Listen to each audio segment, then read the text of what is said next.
Bonjour ou bonsoir selon votre position géographique. Aujourd'hui, lundi 11 mars 2024, j'aimerais tout d'abord souhaiter un bon début de mois du Ramadan à tous les musulmans du monde. Que ce mois du Ramadan soit un mois béni pour nous tous. Sans plus tarder, j'aimerais parler d'un sujet au cœur de l'actualité, le sujet du Tchad. Est-ce que la démocratie ne doit-elle pas se définir de la même façon que l'Occident? Pendant que les peuples africains réclament une alternance politique et leur souveraineté, certains dirigeants se taillent une constitution sur mesure, histoire de s'éterniser au pouvoir. Tel est le cas de Mahamat Déby, qui nous a promis une transition de 18 mois et passer le pouvoir aux civils. Malheureusement, ce n'est pas le cas aujourd'hui. Est-ce qu'on n'est pas en train d'assister à une manœuvre extérieure que nous connaissons comme d'habitude? Je vous laisse écouter quelques extraits ou des révélations de son défunt père, Idriss Déby Itno, qui nous a fait de graves révélations en son temps. Suivez la vidéo. J'aurais souhaité moi-même, en 2002, m'arrêter, comme j'avais promis en son temps, au second mandat. C'est-à-dire en 2006, je devrais céder, en fait, disons, il y a 10 ans, au suivant. La guerre a éclaté. Le mercenaire avait attaqué, il mène ici la ville. Le pays était en guerre. Vous comprenez? Mais en 2016, il Attendez, s'il vous plaît.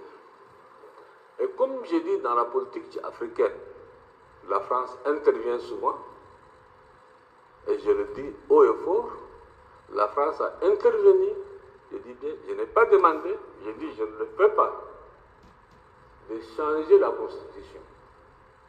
Pour l'histoire, je dis bien.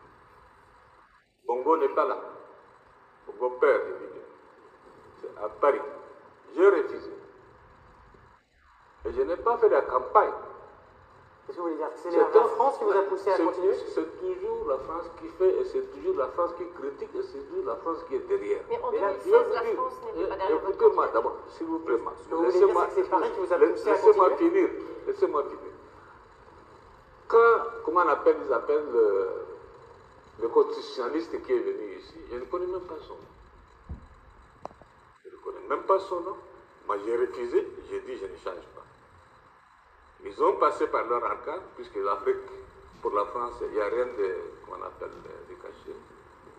C'est entre ses mains. Passé par les uns et les autres, ils ont changé la Constitution. Ce Donc, n'est pas Déby qui a changé la Constitution. Ce que vous dites clairement, c'est que c'est Paris qui vous a forcé la main pour rester au pouvoir. J'ai dit que j'ai, en tant que soldat, j'ai donné ma parole d'honneur en son temps de quitter le pouvoir en 2006. Il y a deux choses qui sont intervenues. La guerre, évidemment. La deuxième, c'est la France. Qui vous a dit de continuer. Bien sûr. Et maintenant, aujourd'hui, ce sont ceux-là même qui ont changé la Constitution qui me critiquent. Suite à cette vidéo, on se rend compte que c'est le même jeu qui est en train de se jouer avec Mahamat Déby, qui est le fils de Idriss Déby Itno, le défunt.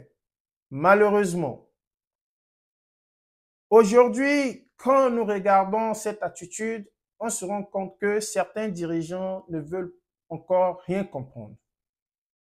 Avec cette posture de vouloir s'accaparer le pouvoir n'est pas un bien qu'on peut s'accaparer, car l'initiative était de mener une transition après le décès de son père.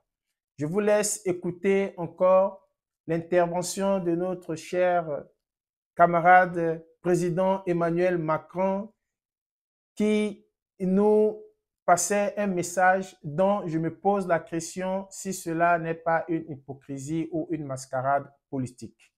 Écoutez un extrait du président Macron en son temps.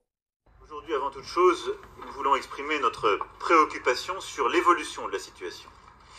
En condamnant d'abord avec la plus grande fermeté la répression des manifestations et des violences qui ont eu lieu ce matin à N'Djamena. Nous appelons au respect des engagements qui ont été pris par le Conseil militaire de transition, celui d'une transition pacifique, inclusive sur le plan politique. Et je veux être ici très clair, j'ai apporté mon soutien à l'intégrité et la stabilité du Tchad très clairement à N'Djamena. Je suis pour une transition pacifique, démocratique, inclusive. Je ne suis pas pour un plan de succession. Et la France ne sera jamais aux côtés de celles et ceux qui forment ce projet. Le temps est venu de lancer un dialogue politique national ouvert à tous les Tchadiens. C'est ce qui est attendu aujourd'hui du Conseil militaire de transition et c'est la condition même de notre soutien. Suite à cette vidéo, je me pose la question, pourquoi tant de pression sur les dirigeants ou les autorités de l'AES pendant qu'ils sont en train de mener leur transition à bon port, histoire de combattre le terroriste ou le terrorisme. On leur met la pression de quitter le pouvoir, d'organiser les élections. Et en plus, on leur pose la condition de ne même pas se présenter aux élections présidentielles. Est-ce que on est dans une logique de 2 poids, 2 mesures comme d'habitude? Je vous laisse me dire ce que vous en pensez dans les commentaires. Je vous remercie.